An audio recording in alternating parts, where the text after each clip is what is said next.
You wanted the best. You've got the best podcast. The hottest podcast in the world. The Chris Voss Show, the preeminent podcast with guests so smart you may experience serious brain bleed. Get ready. Strap yourself in. Keep your hands, arms, and legs inside the vehicle at all times, because you're about to go on a monster education roller coaster with your brain. Now, here's your host, Chris Voss. Hi, folks. Chris Voss here from the ChrisVossShow.com, the ChrisVossShow.com. Hey, we're coming here with another great podcast. Oh, my God. We always have the greatest podcast. Last time I checked, we're if you just Google us under great podcasts, I think we're there. I'm not sure. That could be fake news. I don't know. Maybe I'm just making it up. But we appreciate you guys tuning in. If you want to see the video version of this interview, go to youtube.com/Chris Voss. Hit the bell notification button so you get all the notifications of everything we're doing. We have a most brilliant author who's written an astounding amount of books and is a professional in the industry of a lot of different things. So we'll get to him. But before that, go to thecvpn.com. You can see online podcasts and subscribe there. Follow me, friend me at goodreads.com/Chris Voss. That's goodreads.com/Chris Voss. The Chris Voss Show has got a book club we're building out on there, giving away books, talking about authors, our reviews, all that sort of good stuff you can see there as well. Our newest syndication is Amazon Music, so you can go there in the podcast section. They just barely set that baby up, and you can follow us there. Today we have the author, Harold Holzer, on. He is the author of The Presidents versus the Press, The Endless Battle Between the White House and the Media, from the Founding Fathers to Fake News. He is the winner of the 2015 Gilder Lerman Lincoln Prize. He's one of the country's leading authorities on Abraham Lincoln and the political culture of the Civil War era. He's a prolific writer and a lecturer and frequent guest on television. Holzer served for 6 years as the chairman of the Lincoln Bicentennial Foundation. For the previous 10 years, he chaired the U.S. Abraham Lincoln Bicentennial Commission, appointed by President Clinton. President Bush awarded him the National Humanities Medal in 2008 and in 2013. Wow, twice. He also won an essay on Lincoln for the official program at the re-inauguration of President Obama. He is now co-chairman of the Lincoln Forum. Welcome to the show. How are you, Harold? I'm exhausted from the introduction you were forced to give, but I'm fine. Thank you, Chris. No, well, it's your bio, so you know you probably should be exhausted for a lot of the work that you put into it. So there you go. I thought you were going to do highlights, but that's okay. Well, I was going to read the longer one too. The longer one is even more amazing, so people can look that up. Give us your plug so people can look you up on the interweb and find out more about you. So haroldholzer.com. It's pretty easy. Has everything. What I think I have to add, based on this very day that we speak, is my 3-hour experience in the map room of the White House, where we know President Trump, Chris Christie, and Rudy Giuliani were exchanging spray, rehearsing for the first presidential debate. I've been in that room. It's a small room. So we will, as President Trump would say, we will see what happens as COVID takes its toll on so many people. It's quite coming out today. The Mike Lee just announced he was at the SCOTUS thing. He just announced he was at the thing. So we can get your book, and you can see all the books, including Harold's, at amazon.com/shop/Chris Voss. We've got all the books that are there. You can get his book on Amazon or at your local dealers. So let's talk about this book, Harold. What motivated you to want to write this book? Good question. So I had written a book called Lincoln and the Power of the Press 6 years ago. And as you said, it won the Lincoln Prize, which is like the Academy Awards for people who write about Abraham Lincoln. But as I thought more about it and Lincoln's, embrace of journalists who liked him and his fighting with journalists who didn't like him, I thought a lot about what his predecessors had done. And then I went to work the year I won the prize for Hunter College as the director of the Roosevelt House Public Policy Institute at Hunter. And Roosevelt House Public Policy Institute is located in Roosevelt House, which is actually Franklin Roosevelt's New York City home. He lived there from 1908 until he left for his inauguration in 1933. And in that house, he not only learned to move around again after recovering from polio, he gave a talk in front of his fireplace to claim victory in the 1932 election. It was, in fact, in a way, his first fireside chat.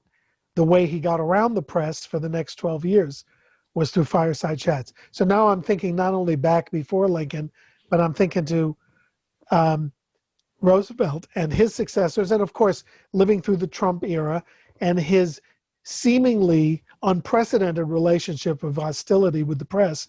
I wanted to look into whether that hostility is new or not. And that's what motivated the book. And guess what? The answer is it's not new.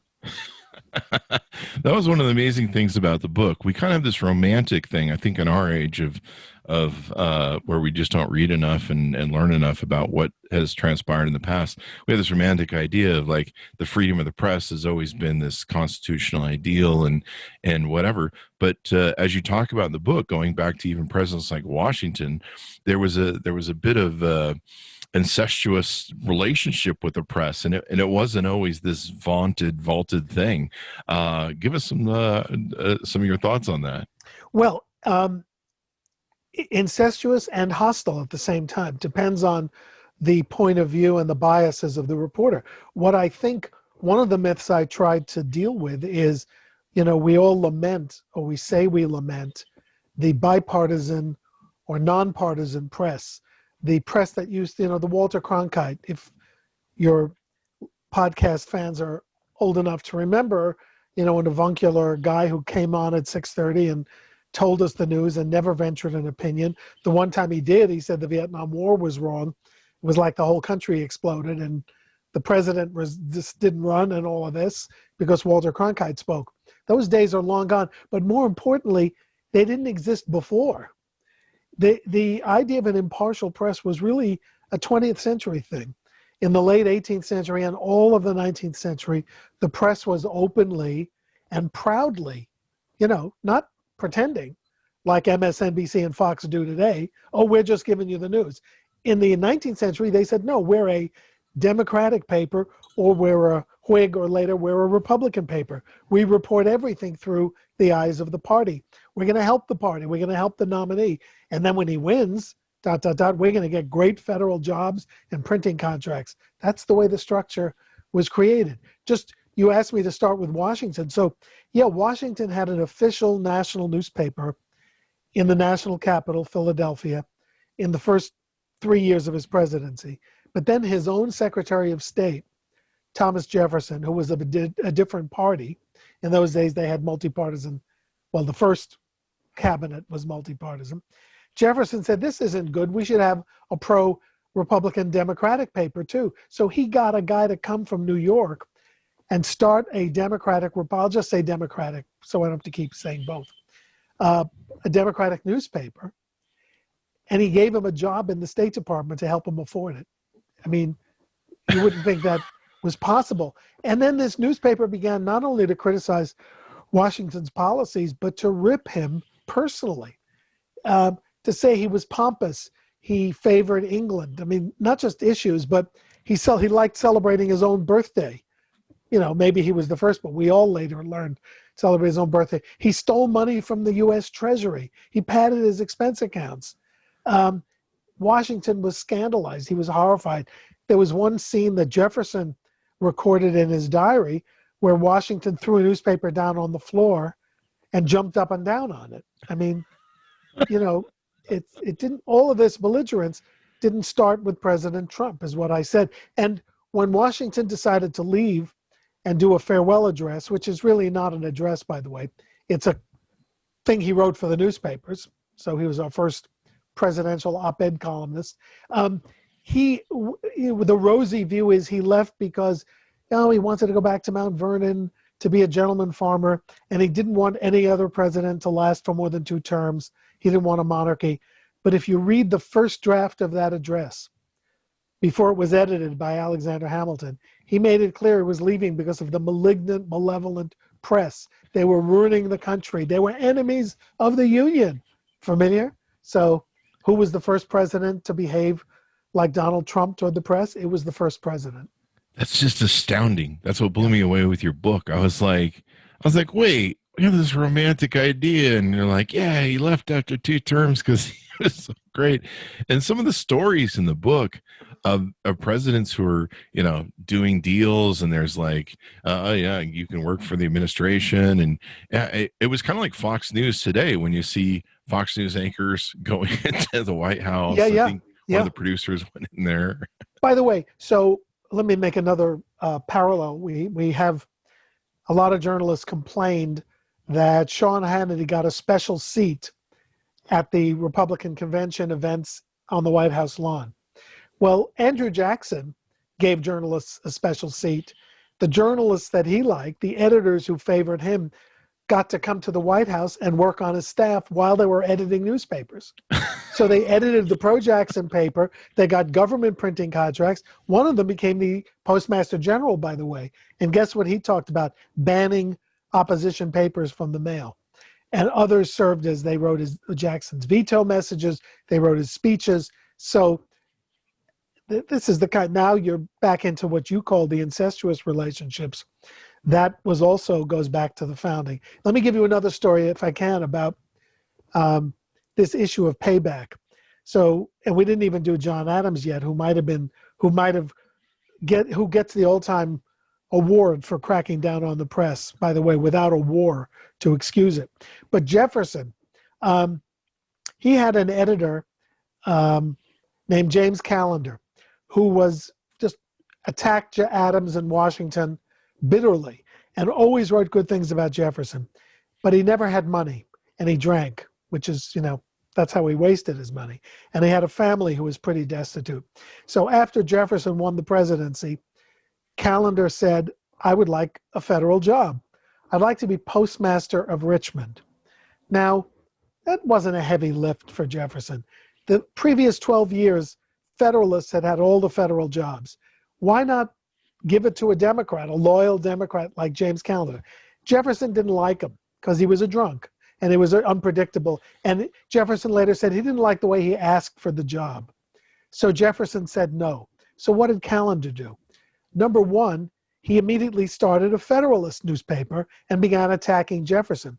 Worse than that, he wrote an infamous pamphlet telling the world for the very first time that Thomas Jefferson had a sexual relationship with his enslaved woman, Sally Hemings, and that there were children in Monticello who bore a striking resemblance to Thomas Jefferson. So he was outed by this guy, and he could have perhaps, maybe to the detriment of history, but could have kept the secret if he had only done what Washington and Adams did, which is to give federal jobs to your buddies in the press. Now, in your book, you didn't write about all 50 presidents or 50, No. however many it is nowadays. 44 men. 44 men. Yeah. Maybe I'm thinking 50 states. I'm getting old. 50 states, right. Yeah. So did you just focus on some of the main ones or the ones that had the best stories? I regret it, I guess. I mean, it would have taken me another 2 years. It would have been this thick, Yeah. I mean, a pal of mine just came out with a 1,000-page book about Abraham Lincoln. So, and is doing very well. But I'm not sure people really want to know about the press and Millard Fillmore, or the press and Warren Harding, or the press and William Henry Harrison, who was president for 30 days. There are stories to tell. So what I did is, when I wrote about Jackson, I also wrote a little bit about John Quincy Adams, who was interesting. When I wrote about Roosevelt, I wrote a bit about Herbert Hoover. When I wrote about Theodore Roosevelt, I wrote about William McKinley and the yellow journalists. I snuck them in. When I wrote about Kennedy, I talked a little bit about Eisenhower, and I couldn't help talking about one of the great stories. I didn't want to do a whole chapter on Harry Truman, but there's a great story about Harry Truman. He was very protective father, like most presidents who have children. And one day in Washington, his daughter Margaret, who later became a mystery writer and the wife of a famous New York Times editor, she gave a concert as a professional singer in Washington. And Truman and his wife went to see it, And Margaret was not a great singer, but she really, give her A for effort. But a music critic for a Washington paper wrote a pretty brutal review. And Harry Truman, very unpresidentially, sat down and wrote a handwritten letter. Dear, whatever the guy's name was, if I ever meet you in person, you're going to need a piece of raw meat for your eye and a supporter for below. And he mailed it. And the critic said, I don't blame him for coming to the defense of his child, but it leaked out and it was published. Guess what? It did Truman a lot of good, actually. Really? But here's the thing that I discovered that I don't think many people know. The day that all this happened, and Truman was in such a high dudgeon about this, his press secretary, who he loved and who was very widely respected, was also known for practical jokes. He put his head down on his desk in the White House and pretended to be asleep, or so the reporters thought. They said, come on, Charlie, wake up. Guess what? He was dead. Dead at his desk. And Truman was beside himself. And he and his wife decided not to tell Margaret, so they're sitting on this story, so she has a concert gig that's not a disaster, so she doesn't get nervous. Didn't do her much good. But so with all of this, I just thought the idea of losing a press secretary on that same day helped explain why he kind of lost a little bit of his cool. Anyway, I told that story. And then what I did is I started with Kennedy, and I talked about every president since Kennedy, because I thought a lot of my readers will have lived the experiences of all the presidents in the last 50, 60 years. I thought it was amazing because you talked a lot about the early presidents and then you move forward. But like a lot of these early guys that we romanticize, I don't know if you want to tell the story of John Adams, but we romanticize these guys and we're like, yeah, they were these, they vaulted the press and supported the Constitution. And turns out, man, these stories are wild. Well, Adams, by the way, there was a constitutional guarantee that Congress shall not pass any laws that violate freedom of the press or speech. So what happened? Congress passed a law that made it a crime, a federal crime, to ridicule the President of the United States. Adams personally ordered the Attorney General to prosecute at least 17 anti-federalist journalists, pro-Jefferson journalists, including Mr. Callender, who I talked about before. He went to prison, which is another reason why Jefferson should have been nicer to him. Not only because he posed a threat, because he was a little unstable. 17 editors prosecuted, fined, put in jail. In at least 2 cases, the editors died, so they went after the widows. And keep in mind, we talk a lot today about the Supreme Court. Will it be 5-4, 6-3? Will there be a vacancy? In the time when Adams is doing this, all of the federal courts are members of his party, because only Washington and Adams have appointed judges, Supreme Court, federal courts. So Adams' legacy is one of real suppression against the press. The Sedition Law was a horror, and there was really no excuse for it. How long was the Sedition Law in place, and what overturned it? It was originally ordered to go just for the duration of Adams' term. And then so when Jefferson becomes president, he has no protection. But Jefferson is an interesting case because he's, in many ways, he speaks in idealistic terms and he governs or lives his life in non-idealistic terms. I mean, he's the guy who writes all men are created equal and has slaves, right? So he's, you could say, hypocritical or a man of his times. He doesn't see the dichotomy. He says, I hate the Sedition Law. Even if it didn't sunset with me, I would never enforce it. It's an outrage. But guess what?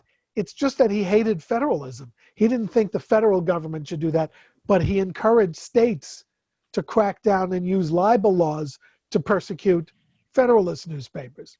So it kept going just in a state-by-state way and not out of the new capital of Washington.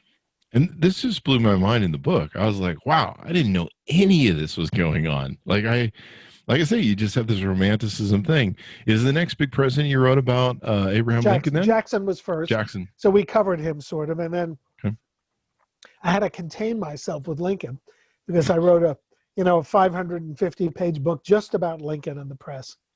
But the outline of the story is he loved the journalists who were in his political party. He hung out with them. He wrote anonymous editorials for them. He had them typeset his speeches. He got them printing contracts. When he became president, he appointed them to really good federal jobs. But when it came to Democratic newspapers, he was extremely hostile during his days in Illinois. And when he becomes president and Democratic newspapers begin encouraging border states to secede, he orders tolerates. He doesn't keep his fingerprints on it really, but the Army shuts down newspapers in Missouri and Maryland and Delaware and Kentucky. These editors, the papers are shut down. The editors are usually thrown into military prisons without trial. Wow. I'll give you a great example.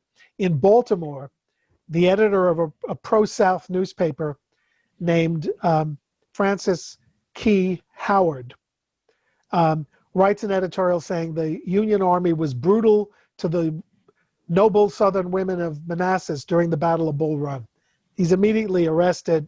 He's thrown into Fort McHenry, the fort in Baltimore Harbor. Remember, the Union is trying desperately to keep Maryland out of the Confederacy. Why is that a particularly ironic story? Francis Key Howard is the grandson of Francis Scott Key, the man who was inspired by the bombs bursting in air at Fort McHenry in the War of 1812, so inspired that he wrote the national anthem. And here's his grandson in Fort McHenry looking out, locked up. That is crazy. That's the Lincoln administration. So the Postmaster General, the Secretary of State, the Secretary of the Interior, and the Army closed down more than 200 newspapers during the Civil War, including newspapers in New York and Philadelphia and Chicago, just for expressing sentiments like don't enlist, evade the draft, things like that. Those became treasonous in Lincoln's eyes. Now, he didn't sign a bill because there was no bill. He did it all by executive order. And, was it excessive? Yeah. Was it necessary? Probably not. But I give Lincoln a little bit of the benefit of the doubt because the Constitution does say that the writ of habeas corpus can be suspended in the time of a rebellion. Yeah. And he doesn't have the benefit that we have of knowing how the Civil War was going to come out and how slavery was going to come out. So it's kind of easy for us to say he overdid it, but, he was facing the destruction of the entire Constitution and the country. When did I believe journalism really became a profession together, like the press corps and the press club and things like that? When did they really formalize? It seems to me I have something banging around the back of my head that there was a time when they really formalized the art of journalism. Yeah. Well, you're right, because at the beginning it wasn't so much the journalists who were famous, but the editors. People like Horace Greeley of the New York Tribune and James Gordon Bennett of the Herald and Henry Raymond of the Times, they, everything was written according to their party principles. So in the time of Hearst and Pulitzer, the Spanish-American War began to shift a little bit to reporters. Then perfect moment because they had the perfect president to write about. Theodore Roosevelt era. That's when line reporters became the stars. And that's when TR gave them their own room in the White House, the first White House press corps, the first White House press room, and actually the first daily meetings with the press. And TR was described by one of these reporters as a guy who expected to be on the front page of every newspaper every day. And, a lot of the times he was, but he worked at it. One reporter said he was the master press agent of all time. So every afternoon, when he got his daily shave from his official barber in a little room outside the new Oval Office, they would invite the journalists in. And since TR was a multitasker, he couldn't just get shaved because it would be too boring. So while he had the lather on and a smock, the reporters would ask him questions. He'd hold like an informal press conference. It was off the record in those days. And then the journalists thought it would be fun, since he gestured so much and went crazy when they asked him a question he didn't like. Let's ask him the most provocative questions when the razor, the straight edge razor, was around his neck. Let's see if we can draw blood. And he never failed him. He jumped up, but the barber was terrific. He knew exactly when to retract the blade. Wow. So It Roosevelt, sounds like quite the perfect guy at ballet. the perfect time. Yeah, it was a ballet. He wouldn't have liked that comparison, but that's the ballet of the knife. yeah. Maybe we can get that going on these days or something. I don't know. So Theodore Roosevelt kind of really brought that into fruition. Yes. Is there any other great stories you want to tell about Teddy? Well, at the same time he was feeding the national hunger for front page stories, he was inventing things that have kind of entered the vocabulary, like trial balloons, leaks. Those he not only introduced those things, he invented the terms for them himself. Caricatures of Roosevelt made him as familiar as Lincoln had been, because he had the face for a caricature. He encouraged the first newsreel, so he was getting with the program when it came to technology. At the same time he was doing all this, he encouraged long-form, serious investigative journalists to do pieces about the oil industry, the meatpacking industry, and he used those investigative stories to ballast his reform agenda in Congress. But one thing about Teddy is when he was done with you, he was done with you. So at one point, he got tired of Lincoln Steffens and Ida Tarbell and those people, and he went to the Gridiron Club, the big press club of the day, and he said they were muckrakers. And he didn't mean it as a compliment. Today we call it a badge of honor. If they're investigative reporters, they're muckrakers. But what Teddy meant is that they were in the mud, and they were negative, and he didn't want any more of it. By the way, TR was offered a job after his presidency, actually after he lost his comeback in 1912, to be the editor of a daily paper. And Wow. he kind of was sorry that he didn't do it. He would have been a force of nature, but instead he still ended his career as a journalist, just as a magazine writer. There you go. And then FDR had a really interesting relationship, especially hiding his polio and stuff. That was quite extraordinary how he pulled that off. So he's can I go back to 1 second to Sure, Woodrow yeah, Wilson? go ahead. Yeah, because Wilson was the antithesis of TR. Well, the journalist said, we're going from Roosevelt to Wilson, it was like going from a foundry to a convent. And Wilson lectured them, but he did create the first formal press conferences, except they had to be written questions, and again, off the record. And he had a bad temper, actually, Wilson. But Wilson was the first president to disguise things from the press in a way that the press found shocking. And I'll give you so here's a story I left out of my book, and I put a lot of stories in the book, anecdotes, because I love stories, but I couldn't do every one of them because it would have been 900 pages. So here's one I left out. He went to the Paris Peace Conference in 1918 to negotiate the peace after World War I. And he took a big press contingent with him. But when he got there, he took sick, and he blocked the press from the details. According to rumor, he got a very high fever, delirium, and really almost bought it in Paris. Wow. Guess what? He got the Spanish flu of 1918. And I thought, who wants to read about a pandemic? It's like boring. It's never going to happen again. And now, as we speak, it's been revealed this very day that the 45th president of the United States has come down with COVID-19. So, but of course, it's very public. I'm not sure they could have hidden it. So then, and then of course, Wilson, trying to sell his peace plan, suffered a stroke, and they hid that from the journalists. They wouldn't the journalists couldn't see him. Whenever he appeared, even sitting on the porch of the White House, the face that had been the side of his face that had been slackened by a stroke was always in shadow, or he wore a hat to cover his face. So that was the first big secrecy. Wow. And then, sorry to not answer your first question, but FDR, yeah. The FDR thing was amazing because it wasn't that he hid his disability, so much as the press Yeah. at first decided among themselves, we're not going to make his life harder.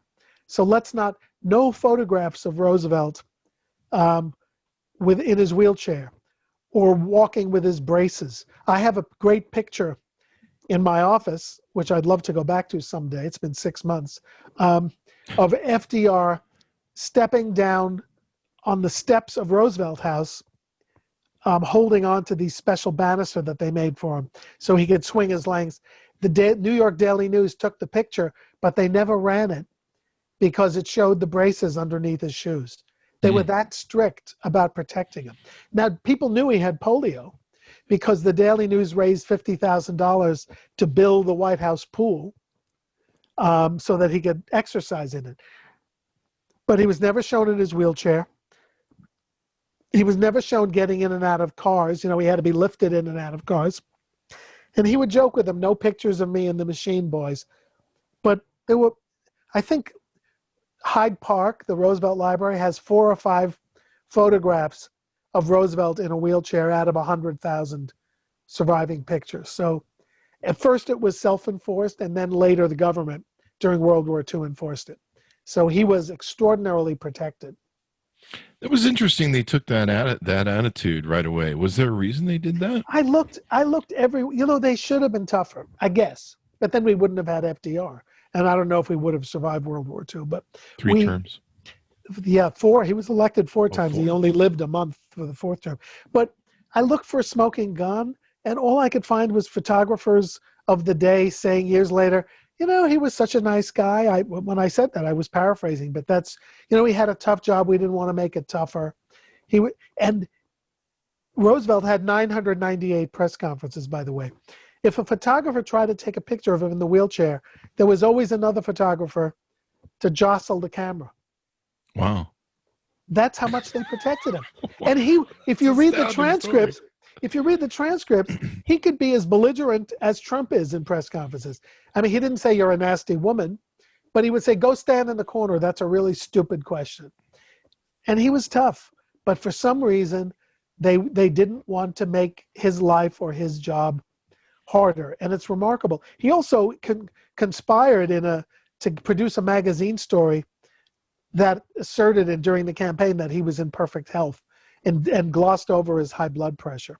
So it was an active effort on Roosevelt's part because he thought the only way he could lose to Hoover in 1932 was if Hoover made a big deal about his health and his disability.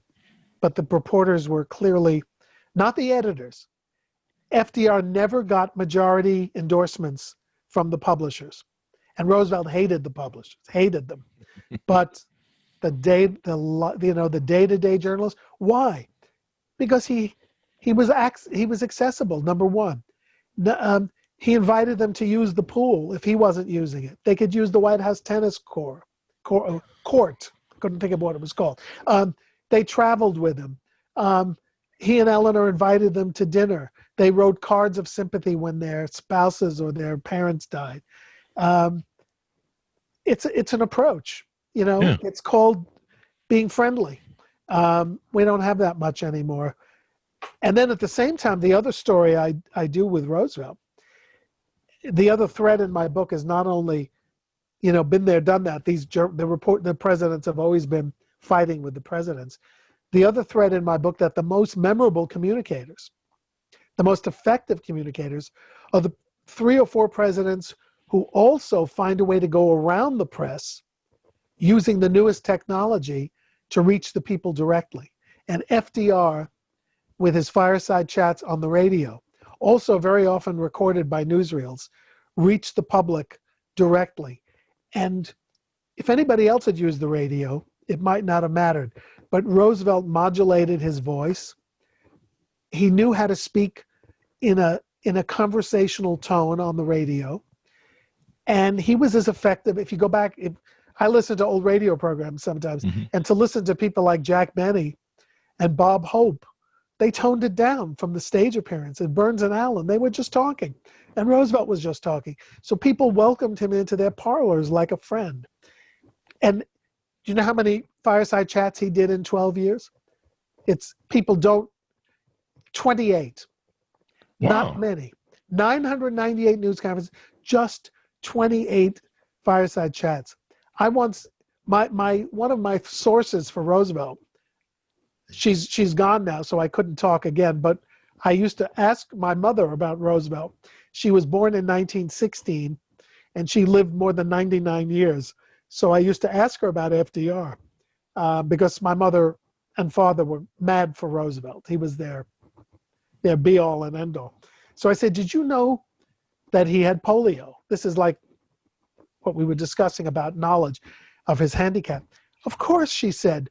I mean, he was the head of the March of Dimes. We used to collect money for the March of Dimes in his honor.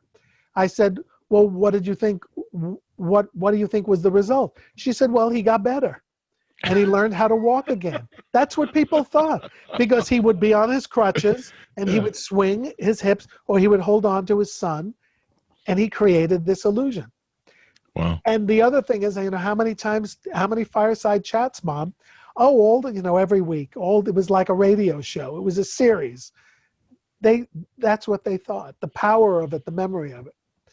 And then I also talk about Kennedy and the TV news conferences, about Obama and the White House website, and Donald Trump on Twitter. Donald Trump, love him or hate him, he found a medium that was perfect for him. Didn't have to bother with the press. I mean, he likes to fight with the press, but he used Twitter to get out there. And boy, was that a smart, perfect. Again, it's got to be the right medium for the right person.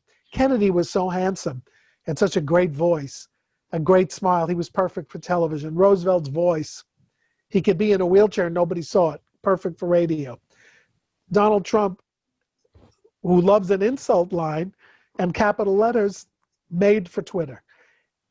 The way TR was made for the first White House press corps.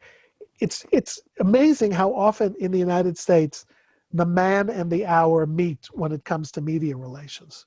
And technology. I mean, and given the low bar of his education, his writing skills, let's put it that way, or his spelling skills, his grammar, it's perfect for Twitter. Are we talking for about Trump or Roosevelt? Yeah. Oh, okay.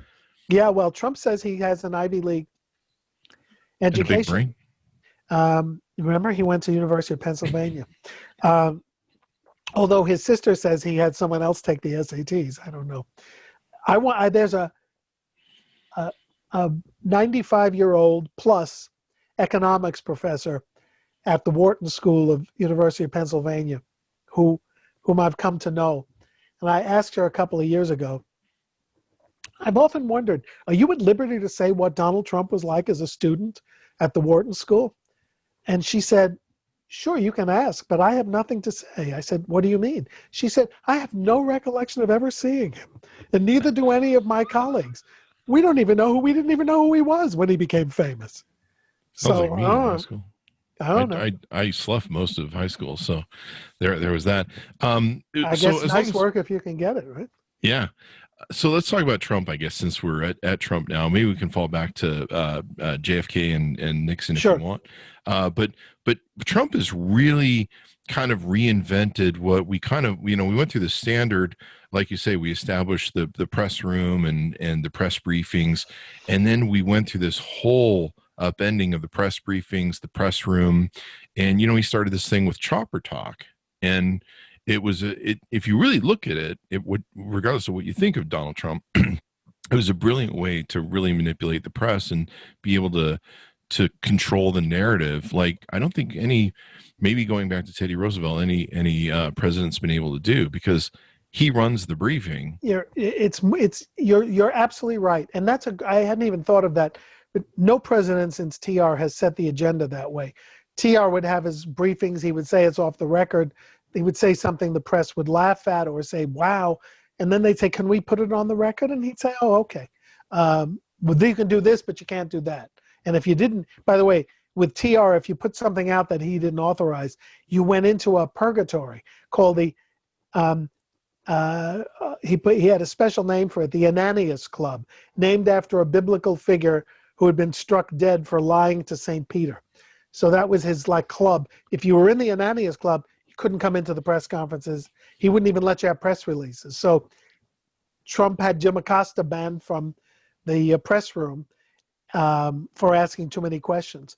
So yeah, there's a comparison. But I started with this thread. I was complimenting you for asking a question that I should have thought of. So let me go back to it. You're right, but Trump controls the narrative in a different way.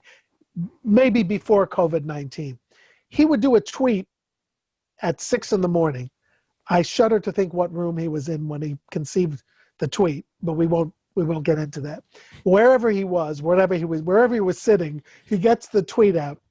And for the next 5 or 6 hours, cable news reacts to his tweet. Whatever the story is, he's setting the news agenda. In the old days, it was the early edition of the New York Times that came out the night before. I remember when I was a political press secretary, I used to get in my car in Manhattan in the days when it wasn't that safe to get into your parking lot at 10 o'clock at night. I would drive about 5 blocks to the corner of Broadway and 96th Street and wait for a truck driver to bring a big bundle of the New York Times and throw it on the street. The vendor would open it up with scissors. These are things you don't see anymore, right? This is like real old school. I would buy that 10 o'clock edition. It was called the City Edition. I would read it, and I would call my boss, one of whom was Governor Mario Cuomo before he was governor, and he would make me read whatever the story was about him aloud from a payphone. No such thing as payphones anymore. Putting in dimes, and then he would say, that's not true. That's not true. That has to be corrected, because most people read the next edition. So I would hang up, call the newsroom of the New York Times and say, you've got to correct line 27. He says he didn't say that. And by the next morning, half of the time it was corrected. That's the old way. Lyndon Johnson used to get the New York Times late edition and the Washington Post, the early edition, delivered to the White House at 10 o'clock. And then he would read it and complain so that the next mornings would be corrected. So, boy, those days are long gone, but that's how it used to be done. And he circumvented that, Trump did. The same way because he became the morning edition, right? Why didn't I know you before I wrote the book? Call me anytime. I could have used that line in my book, man. He is the morning edition. I mean, it's different now. Now we're in a presidential campaign. Now he's sick. I don't know what it all means as we speak, but it's not good. But anyway, presidential campaigns are different. Everybody can yell, and that's part of our tradition as well. But yes, his mastery of that Twitter. But you know what? The press doesn't have to do it. The press doesn't have to be so lazy. They can create their own. Whatever happened to investigative journalism? Whatever happened to pushback? Instead, we're back to the partisan journalism of the Jackson and Lincoln eras. We have the liberal media attacking, and we have the conservative media praising. And both of them are over the top as far as I'm concerned. And I love some of the reporters.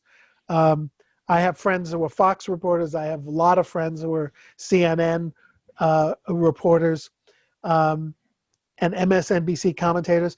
But none of them says, I would like the day to come when someone goes on MSNBC and says, we are the semi-official Democratic Party media center. If you're a Democrat, listen to us. And I would like Fox News not to say just the news or whatever they say. We are the official conservative movement Republican channel, because they are exactly that now. They just don't want to say it.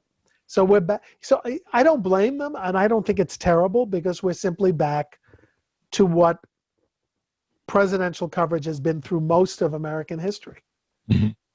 I miss the Walter Cronkite's, the Sam Donaldson. Sam Donaldson, I think, got into it a couple times with Ronald Reagan, didn't he, or was it Nixon? Well, Sam Donaldson was with it. Yeah, with both. Sam Donaldson, Ronald Reagan didn't like Sam Donaldson, but Sam Donaldson just didn't like. He liked to ask obnoxious questions for the sake of obnoxious questions. He didn't care whether you were a Democrat or a Republican. He wanted to be the thorn in the side, the skunk at the party. But he was effective. Reagan didn't find that amusing, though, for sure. Nixon, by the end of his, first term and the beginning of his second, had really no friends in the media. not Mary McGrory, but Helen Thomas of the UPI, who was in the front row of the White House press conferences for 30 years. One of the presidents called her the woman that presidents love to hate. And I have a story in my book that she hailed a cab in Washington one day and got in and said, take me to my apartment. And he looked at her and said, "Aren't you the woman that presidents love to hate?" So it was their badge of honor. I really wish she would have lived through the Trump era. I mean, he was great. Well, she'd be 110, so that's pretty generous. Helen Thomas, that's a good lesson for journalists today. People who want to be the lead of their own stories.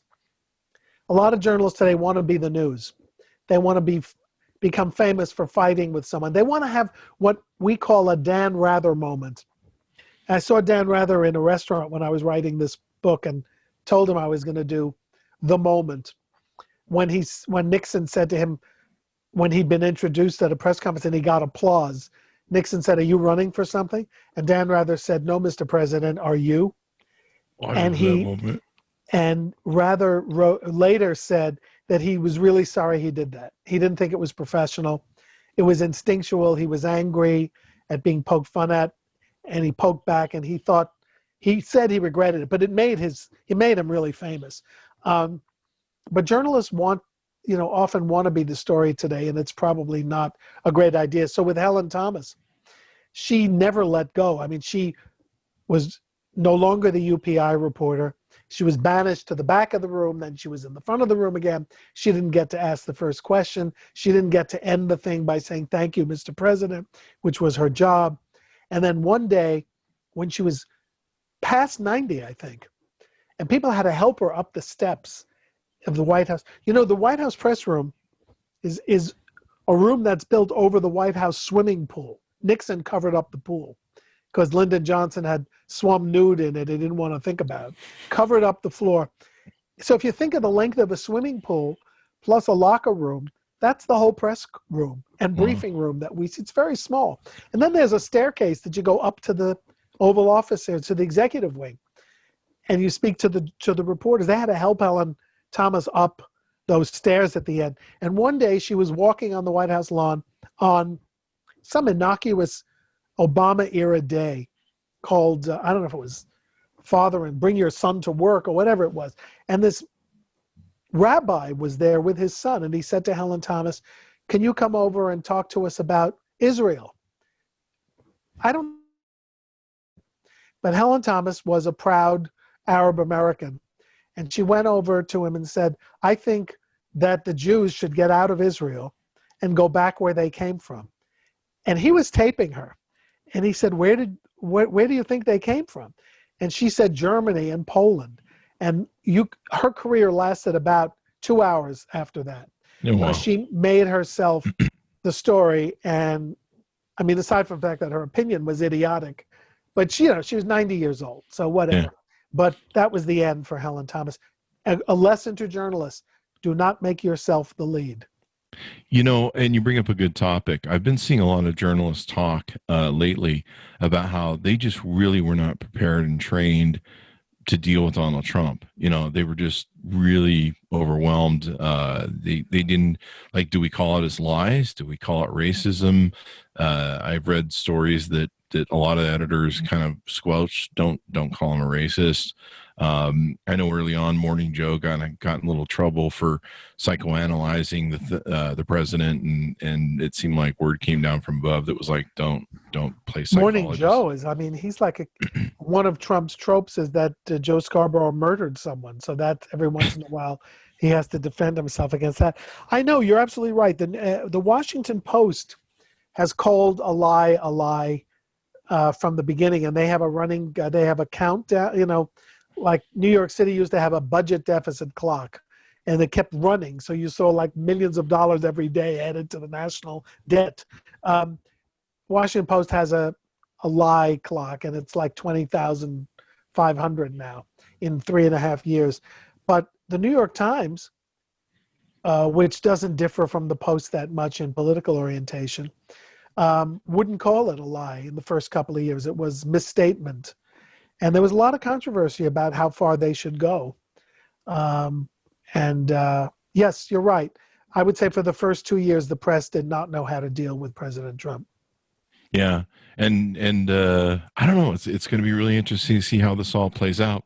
I know we're pressed for time, so I'll wrap up here. I had a million questions. We didn't get to JFK and Nixon, but that should give people a reason to go buy the book and read it so you can find out more about them, because I bet there's some interesting stories about that, correct? Absolutely. I mean, Nixon, you can imagine, but Kennedy, complicated. New technology, plus in the Roosevelt mode, reporters knowing about things today they would report on in 2 seconds, health problems, extramarital affairs, and thought, the last gasp of the old boys network, it was not something you wrote about. Yeah, very interesting. So give us your latest plugs where people can find you on the interwebs, Harold, and buy the book. Okay. Anybody wants to try to friend me on Facebook, I'd love to hear from your crew. I have no idea how to reach me on Facebook, but I guess people can figure it out. But my website is haroldholzer.com, and I have my appearances, speeches, and talks, my Zoom stuff out there. I'm still doing programming on the book very happily, and got a nice gallery of pictures.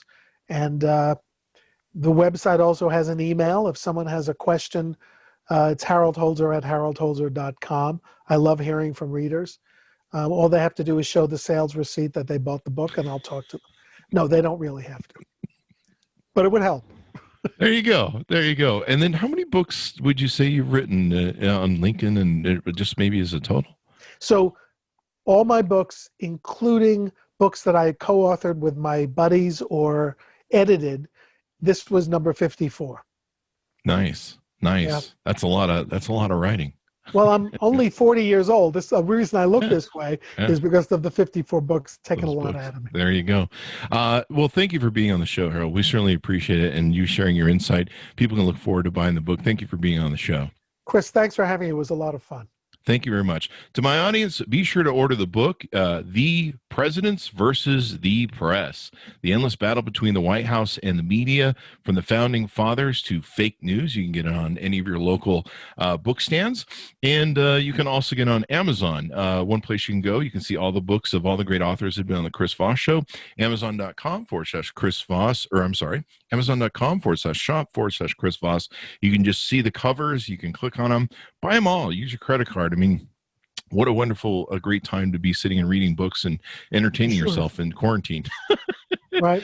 Thanks, Monis, for being here. We'll see you guys next time.